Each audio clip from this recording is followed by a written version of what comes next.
mempresentasikan hasil analisis dari kelompok kami untuk mata kuliah manajemen perubahan dengan topik analisis studi kasus manajemen perubahan perusahaan KFC Indonesia.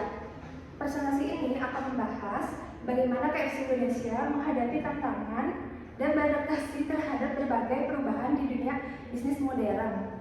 Untuk memulai pembahasan, saya persilakan untuk Ikrimah menyampaikan bagian pendahuluan. Terima kasih Wina. Dalam tugas ini, kami menganalisis strategi bisnis dan kinerja KFC Indonesia, salah satu perusahaan restoran cepat saji terbesar di Indonesia.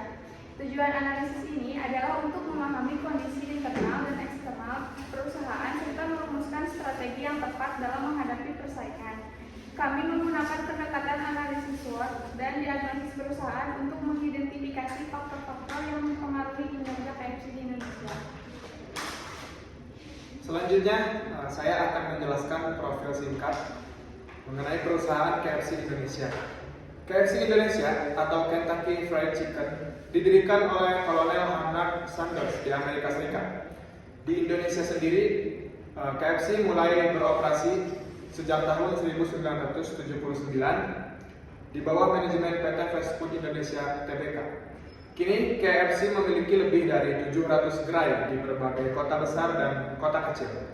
KFC dikenal dengan ayam goreng khasnya yang gurih dan renyah, serta terus berinovasi menghadirkan menu yang sesuai dengan selera masyarakat Indonesia. Di sini saya akan menjelaskan tentang hasil diagnosis perusahaan. Berdasarkan hasil diagnosis perusahaan, KFC Indonesia menghadapi beberapa masalah utama. Yang pertama ada penurunan omset di beberapa cabang karena persaingan dengan merek lokal seperti Richeese Factory dan ayam geprek Bensu. Yang kedua ada perubahan perilaku konsumen yang kini lebih memilih pelayanan pesan antar daring. Yang ketiga ada kenaikan biaya bahan baku dan operasional, serta yang keempat kurangnya inovasi produk yang menyebabkan menurunnya minat terhadap menu klasik. Terima kasih Nadia. Di sini saya akan menjelaskan hasil dari analisis SWOT. Kami menemukan beberapa poin penting: kekuatan brand global yang kuat, kualitas produk konsisten, dan jaringan outlet luas. Kelemahannya, harga relatif tinggi dibanding pesaing lokal dan menu kurang bervariasi untuk pelanggan yang ingin makanan sehat. Peluangnya adalah pertumbuhan kelas menengah, layanan pesan antar digital, dan promosi lewat media sosial.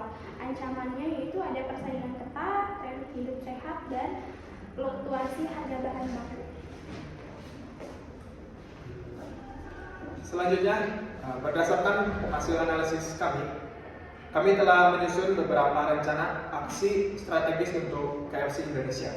Yang pertama yaitu KFC perlu memperkuat layanan digital dan kerjasama dengan platform pesan antar seperti GoFood dan GrabFood. Selanjutnya, mengembangkan menu lokal dan sehat untuk menarik pelanggan baru. Selanjutnya, melakukan efisiensi biaya dengan bekerja sama dengan pemasok lokal. Dan yang terakhir, meningkatkan pelatihan karyawan agar pelayanan lebih optimal. KFC Indonesia juga perlu memperluas digitalisasi dan memperkuat inovasi produk. Promosi digital juga harus lebih aktif dan interaktif untuk menarik pelanggan. Selain itu, perusahaan perlu fokus juga pada riset pasar dan meningkatkan loyalitas pelanggan agar dapat mempertahankan daya saing.